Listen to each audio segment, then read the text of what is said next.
Hi, I'm Paul. And I'm Tiffany. To some, we could be called career wizards. And to others, sometimes we seem like therapists. However, we definitely are not. But for you, we are the co-hosts of the Career Boosters podcast. What usually helps me a bit is just to be curious, as Pav said.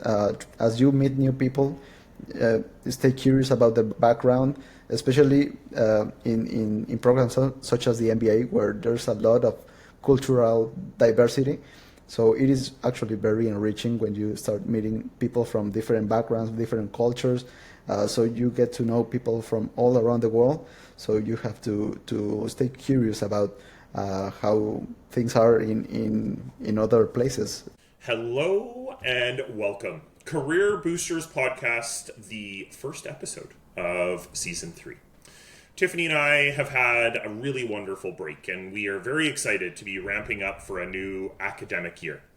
What does that mean to you, you may ask? Well, that means that Tiffany and I are pulled in many different directions, doing a lot of team building activities, sharing how we help and encourage students to be the best versions of themselves, and really just getting ready for a new group of students to join us in the MBA program. And specifically, we are very excited about new students, and every August it's so exciting to join new MBA students, but we've expanded that a little bit. It's most master students now in the School of Business that we get to interact with and coach, and that's really cool.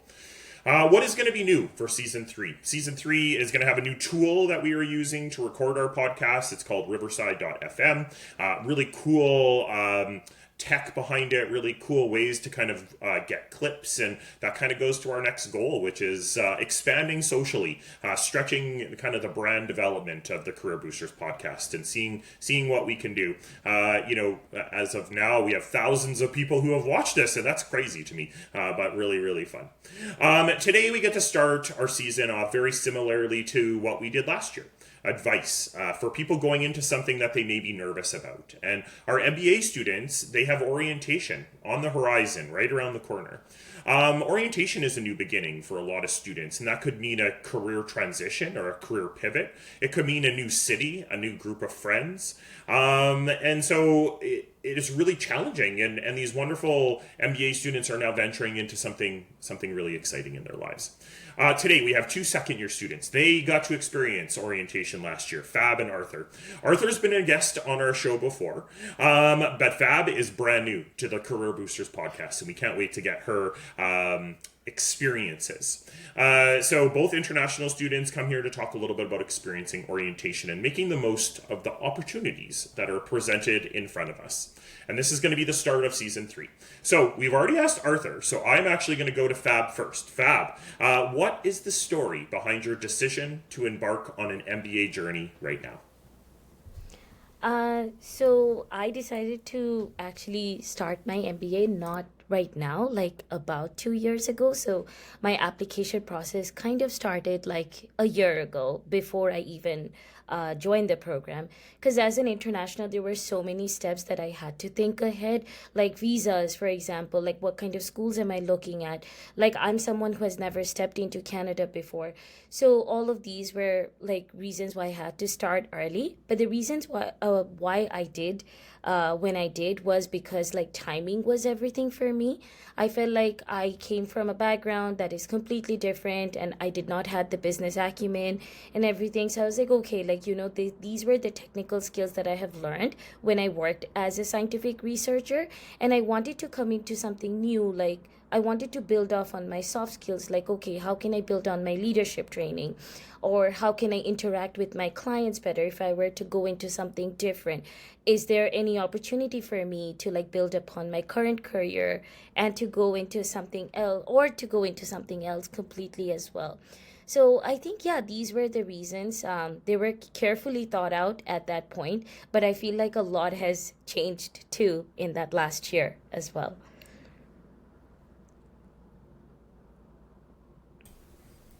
Arthur, why don't you remind us what brought you to an MBA, and maybe I'd love to hear just maybe one thing over the last year that you've been that has been the most exciting.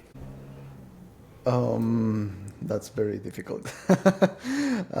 So much has changed over the last year that it would be very difficult to pick one, but it would probably have to be around relationships. Just like Fab said, people skills are a big deal in the NBA, if not the biggest thing of all. So yeah, I have met so much people in the last year that I can't even remember all of their names. But yeah, I've met probably hundreds of people in just 1 year. And I would imagine that you've got another year to go. We're just going to like double or triple that, really. And so, what a great start both of you have had. I'm curious, if you put both of you, if you put yourselves a year ago, right before orientation, where were you? Where were you coming from in the world? What was your mindset like? What were you feeling kind of just days before orientation? Let's start with Arthur and then we'll go to Fab. Yeah, well, it was a bit of madness. Yeah, to be honest, 1 year ago, well, like 1 year and 2 weeks ago, it was the first time that I came to Canada, so there was a lot of excitement, accomplishment, and happiness on one hand, and on the other hand, there was a lot of stress, panic, and anxiety. So it was pretty much everything at the same time, just like the film. And it was very difficult because in the beginning, I came only with my wife, so we rented an unfurnished apartment, and we bought a lot of furniture, and then we had to assemble all of it. So we spent like 5 days straight trying to build everything from the bed to the table and pretty much everything. Also, And you're still married. Let's be right. We're still married a year later. Yes. yeah, Good job. fortunately. No, actually, it's been 2 years that we've been married now. Aw. Yeah, and also trying to buy all the basic stuff besides the furniture from the containers, like pretty much everything that you have in a home needs to be brought at some point. So we had a very rough time those first days trying to set everything up. At the same time, it was very exciting. We got to explore the city, the university, the library, which is still impressive to me, the quality of the library, and trying to get the home internet set up. It was more difficult than I had expected. Just the little things, hey, that lots of us kind of take for granted of stuff that's set up are the things that you have to start from scratch. Tell me about the emotions and the feelings that were going on as you're building furniture and figuring out internet and exploring a brand new city. What were you feeling? It was really a mix between really positive emotions about being or finally being able to accomplish what I had dreamt of for so many years before coming. And at the same time, a lot of anxiety for leaving my whole life essentially behind, my family, my friends, my previous job, my previous education, pretty much everything stayed in Mexico. So as I was unpacking the baggage, it felt like I was unpacking a new life here. So it was, yeah, it was very exciting. It was at the same time very frightening, and it is still is. Yeah, to this moment, I don't know where I'm going to be in 1 year's time. So it is challenging. So with that entire mix of emotions, that just ball, I'm sure, of a whole bunch, everything that you said and more, tell me what it's like then to walk into orientation, first day, first moments, seconds as you're walking in, recognizing there's so much kind of going on for you in that moment. Well, at that point, I think stepping into orientation was the first piece of structure that I really have coming here to Canada. Outside the university, everything was a bit messy. I didn't know where to start or what to expect or how things should be happening. But at least from the university point of view, the orientation really gave it a sense of structure, a lot of order about how things are going to happen, about timelines, about things that I should be expecting. Also the international orientation about the cultural contrast that exists between different cultures and Canadian culture helped a lot. So it was very useful, definitely. Take us through when you showed up to orientation, those first moments coming through the door. What was your experience? Oh my God. So I took an Uber from my Airbnb to come to orientation because I didn't want to risk the location. And guess what? Like, I got dropped off at the wrong spot. I got dropped off right behind the Tory building, and I walked around the Tory building for a few minutes, and I thought this was the business building, and nobody was there, right? Because the MBA orientation starts pretty early on compared to like others. And then, so I got a little nervous, and I was like, oh, confident, and I had makeup on, but I got very nervous. And then finally, like when I entered into like the Paul and the Tiffany space at the MBA lounge, and I saw like you guys had a very warm smile, and I would have been very intimidated if there were a lot of people, but luckily I think, Arthur, if you remember, it was just like 12 or 13 of us. And then I was like, okay, like, you know, and there were big chairs and the room was pretty big enough, so I felt like I could have my own space and I could like calm my nerves down a little bit. But yeah, it was definitely nerve-wracking, but very soon enough it was nice too. Can I ask a question? It's going to sound like a leading question, but we hear this almost every year. Did it feel like you might be the only one who was as nervous as you were? Did that feel like a solitary experience? Like everyone looked like they were very relaxed. Everyone was dressed very nice. I remember like business casual and everything. And so everyone, like the look of on everyone's face was just like, yeah, like, and I also remember like my flight was delayed. So I got here the 2 days before. So when I was asking around other people, they were like, oh yeah, it's been few days. We got here, like, yeah, we walked to the Emily Murphy Park and everything. So I felt like, okay, maybe I'm not as prepared as everyone else is. So Now, in contrast or support, Arthur, did you think that, I don't know, Fab seemed as nervous as she was? Or clearly she didn't think you did, but you probably were? To be honest, I don't remember anymore. It happened a long time ago. A lot's happened in the last Yeah. year. But definitely helped that I arrived in Canada about 2 weeks before orientation started. So at that point, when orientation did start, I already had pretty much all the basics covered, at least the very basics. So definitely helped a lot, and I understand the difficulty. So I just want to point out for anybody watching who's prepping to come and who's dealing with the nerves and isn't sure what to expect, that when you walk in the room and you might feel like you kind of want to throw up. It could be like that nerve-wracking. And when it looks like everybody else is calm, cool, and collected, like public service announcement, they aren't. Like almost no one is. Everybody's got their own story, and everybody is nervous, and it happens every single year. So Yeah. I've been kind of owning the conversation here, Paul. You want to jump in? Yeah, I want to just add one thing that I think, obviously I'm always here for comedic relief, but when I have seen so many students come through the MBA program and be a part of orientation, it has, every year, everybody looks so nervous, but then they think that they don't, but then they look at others and they're like, oh, they got it all together. Like, really, everybody feels the same. And then here's the comedy part of it. Hey, if you have watched this, come and talk to Tiffany and I and tell us how amazing a podcast is for students, preparing them for this. And then, usually Tiffany and I are pretty friendly. I'm a little scary, but Tiffany's way friendlier than I am. So, but sorry, a little bit more comic relief there, Paul, is that you and I are both a bit nervous too.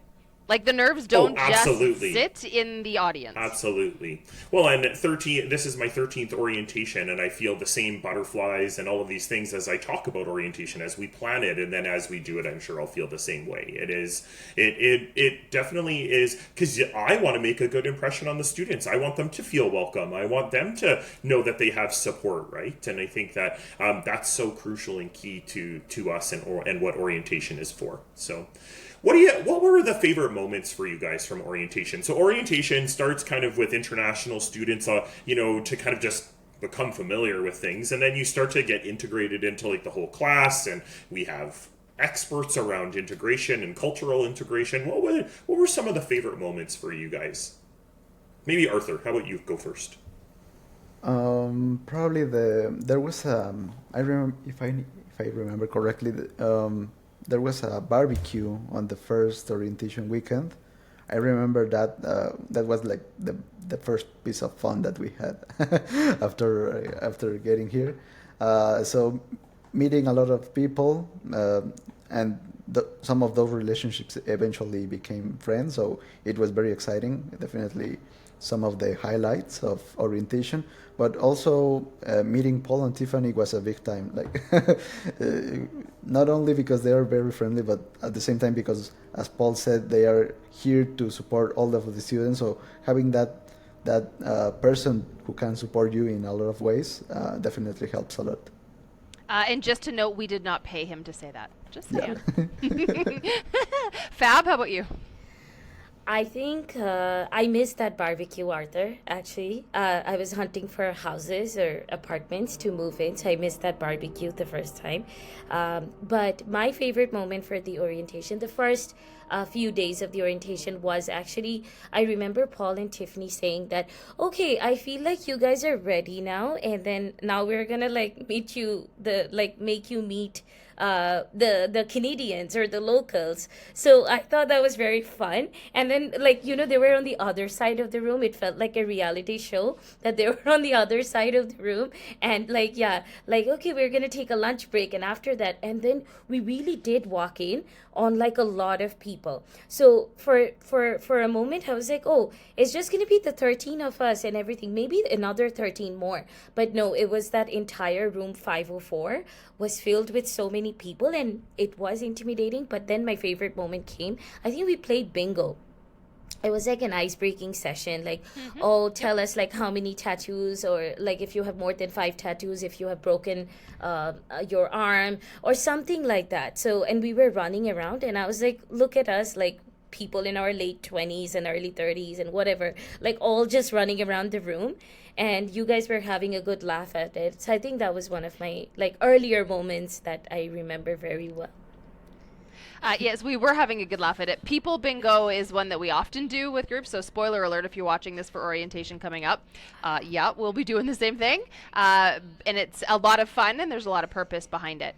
But you did just note, Fab, something that, tackling orientation takes some mindset, takes a bit of preparation, because there's a whole bunch of stuff going on for every single person. So I'm curious, looking back, how you prepped for it, whether it was purposeful preparation or not. What did you do beforehand that maybe supported you during orientation? And let's flip this up. Let's go to Fab, and then we'll do Arthur.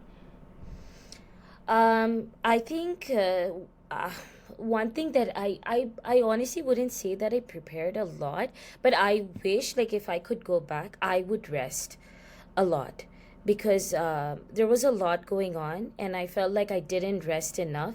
So if I could like prepare for it now, I would say like just like go home at the end of the day. If there is a networking session, then that's great, but otherwise, like, let's not try to explore the city at the moment, or let's not do this, let's not do that. Like, there's plenty of time to do that. So it's just like get that rest, because after an 8 hour of like Arthur mentioned, like you're meeting so many different people, everyone's new, everyone's a new face. I think you start to feel the mental draining. So I wish I had done that before the start of the next day. Arthur, how about you? What I did also before orientation that probably helped me was trying to look for the classroom, like the physical location where I would have to meet the next day. So definitely helped because I did got lost eventually, but that happened before. So the next day I was already set up. Yeah, what a great idea, Arthur. Because I remember actually starting at the university my first day, and this was there were only a few cars on the road at that time, and tumbleweeds going through. It was There a were very actually long cars, time not ago. horses and carriages. No, horses and carriages. Ooh. Yeah. Okay. But I remember I showed up the day before. It was a Sunday. I was starting on a Monday, I believe, and I showed up and I wandered around. I looked where buildings were, and it just felt like it eases your like anxiety around like, oh my gosh, what if I do, get dropped off by the Uber and they drop me off at the Turtle Shell by Tori, and you're like, where do I go? And so all of these things are really helpful. So, but knowing what you know now, would you do or would you prepare any differently? So Fab's already kind of talked to us about one thing, but what would you do differently if you Arthur had said that too? Show up a little early, which is great. But what kind of other things would you do to prepare? What kind of strategies do you think would help people as they move through this really exciting yet nerve-wracking kind of week? It's difficult to tell.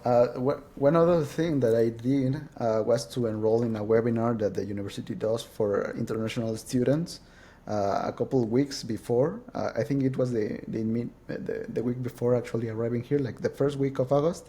There was a webinar, so I actually got to meet some of my classmates before coming here to Canada. So that also helped having some not familiar faces, but at least you get to know some names. And to be honest, rest before coming because a lot of the things that you have to do here, you cannot actually do them from abroad. So you need to have enough energy. The one thing that you could probably do is try to get a list of possible apartments or where to stay, so that when you are here and ready to hunt for homes, you already know where to go, and you can be a bit more efficient with your time, because time becomes a problem very quickly. Mm-hmm. How about you, Fab?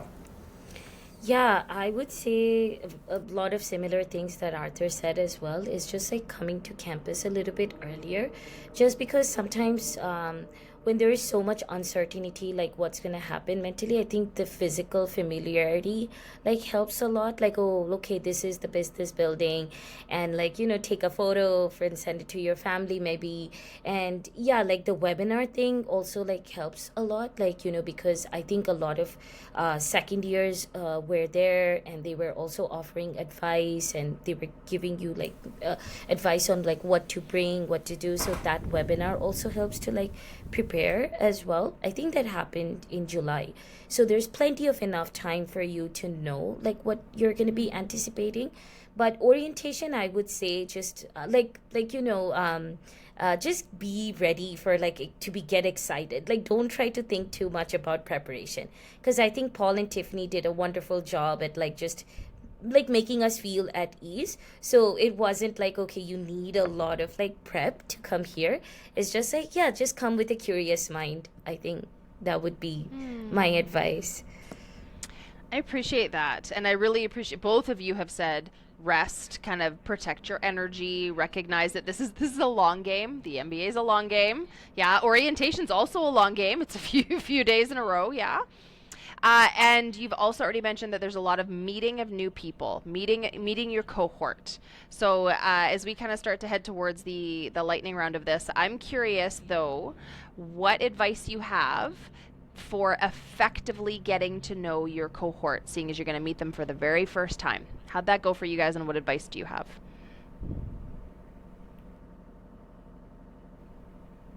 Arthur, you go first.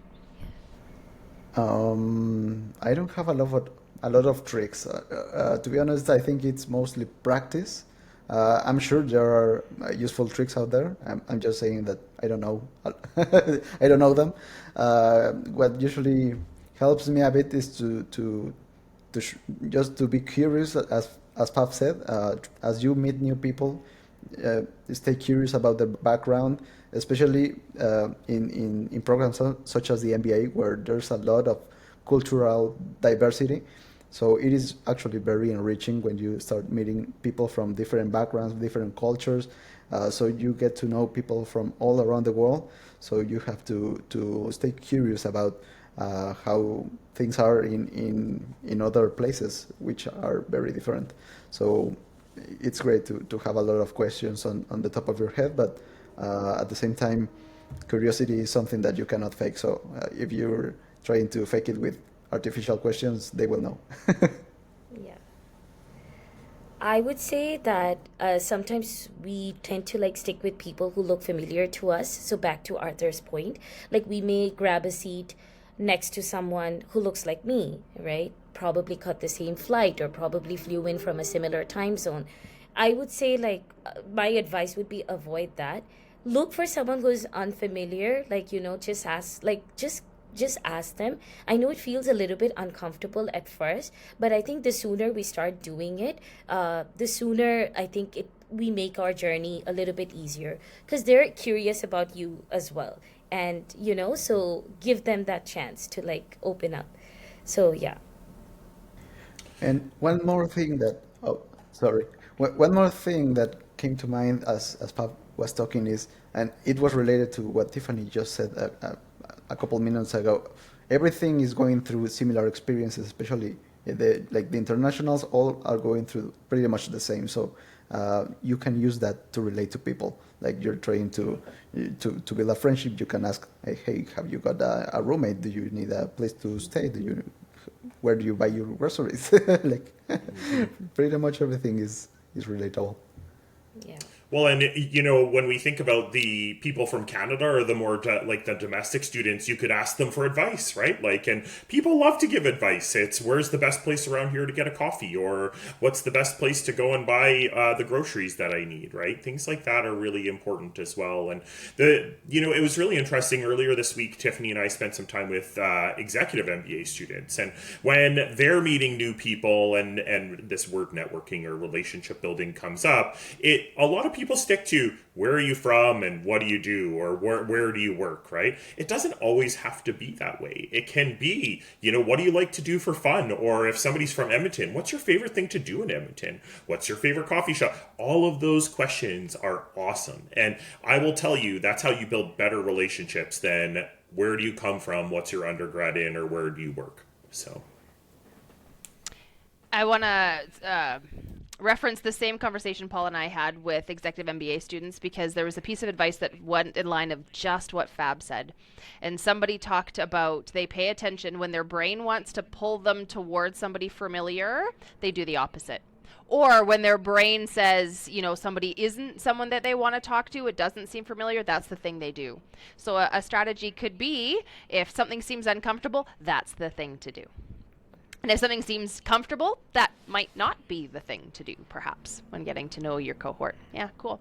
All right, I think that is some stellar advice and some lived experience, and I know that you all are available, so that would be maybe the other piece is all of you seniors have been through this, right? And so there's a whole host of you willing to kind of offer advice and experience along the way. I would imagine any of them can get a hold of both of you both, yeah? Is that fair to say?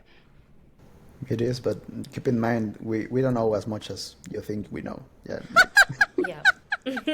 No, we are still getting used to everything. Oh, it's brilliant. Arthur, you kill me. But it is true. Every year, seniors get to be seniors, and they're like, I don't feel like a senior. So everybody's in this same uncomfortable figuring out how to do life thing together. Let's just be fair. Paul and I, too. All right, let's do a lightning round, okay? 3 quick questions, 3 gut answers. And let's go with the alphabet. So we're going to go Arthur first and then Fab. That's the only way I'm deciding that. It's purely alphabet, okay? All right. What part of your career story has given you the biggest boost? Being surrounded by the right people definitely helps. Professionally, personally, romantically, everywhere. Oh, that's a great answer. I don't think I can top that. I would say... It's not a competition, Fab. I would say, take one day at a time. And then your career, you don't know where your career is going. I'm pretty sure Arthur and I don't know where our career is going. So whatever feels like a boost, take it as a boost. Don't undermine yourself. Oh, it's nothing. No, if you have just done a public speaking for a presentation and that was your first time doing it, that could be the boost as well. What do you wish you'd learned sooner? I actually prepared a phrase for this question. It says, behind every business lies the simple truth. It's built on human relationships, which is related to what we've been talking. Like, you need people skills. So if you enroll in the MBA, be prepared to build people skills because they are essential for all kinds of business. So keep that. For me, I would say like what I wish I had learned sooner is like stop saying yes to everything. I just wish I had learned that sooner. Even though like Paul and Tiffany kept telling us about it, but yeah, like we don't have to say yes to everything. Not to everything. Oh, wow. Awesome. Okay. Service is really important to Paul and I. It's just built into our DNA. So we always like to hear how you guys are going to serve others in the coming week.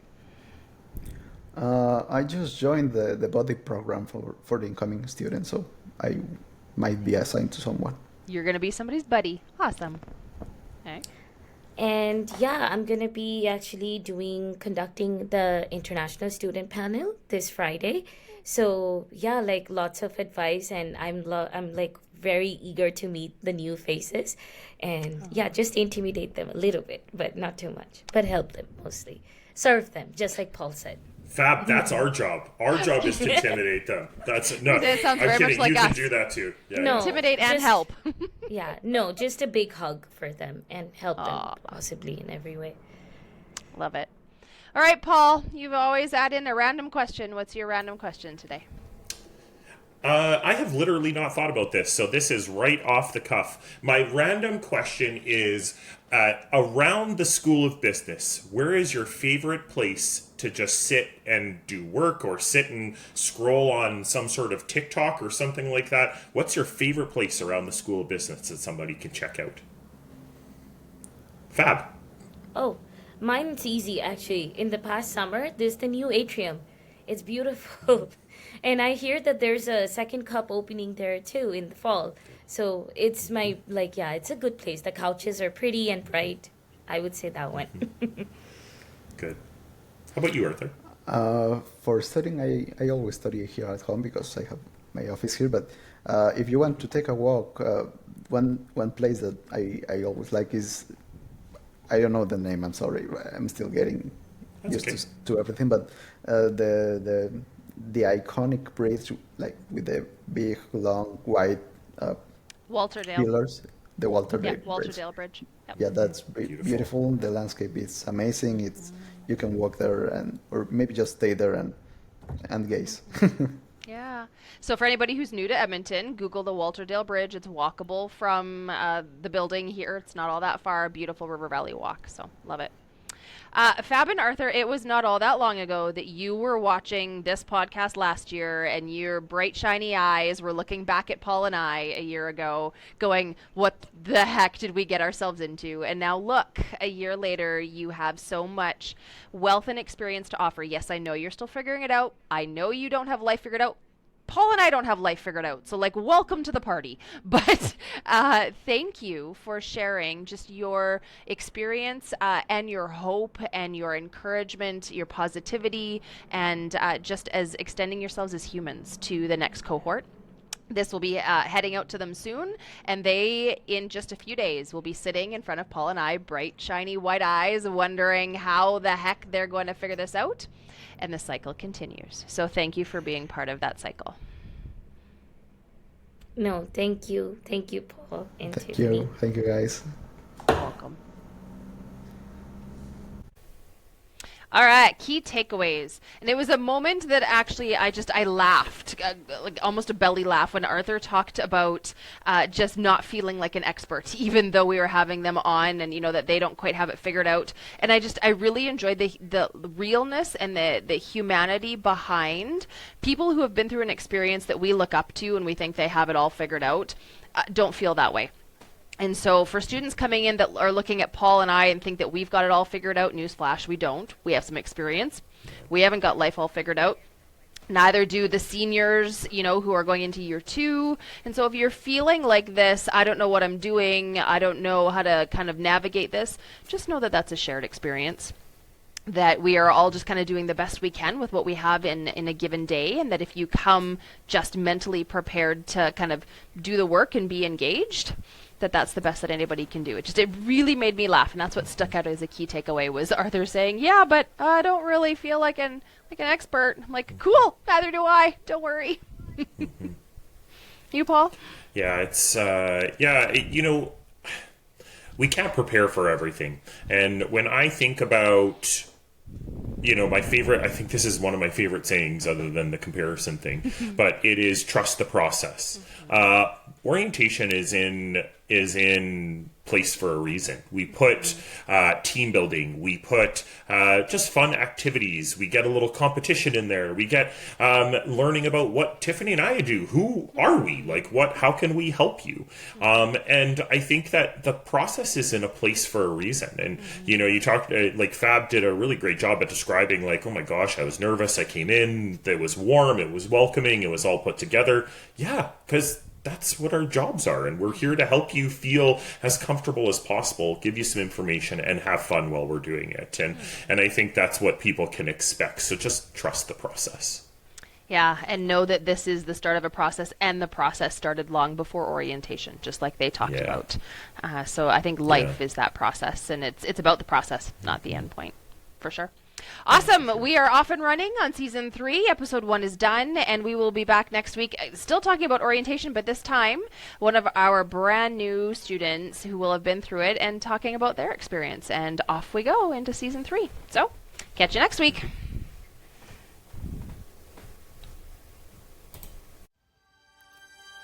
Thanks for tuning in to the Career Boosters podcast. We hope you had a blast. Yeah, we know that's corny. Catch you next time, and remember to subscribe wherever you enjoy podcasts.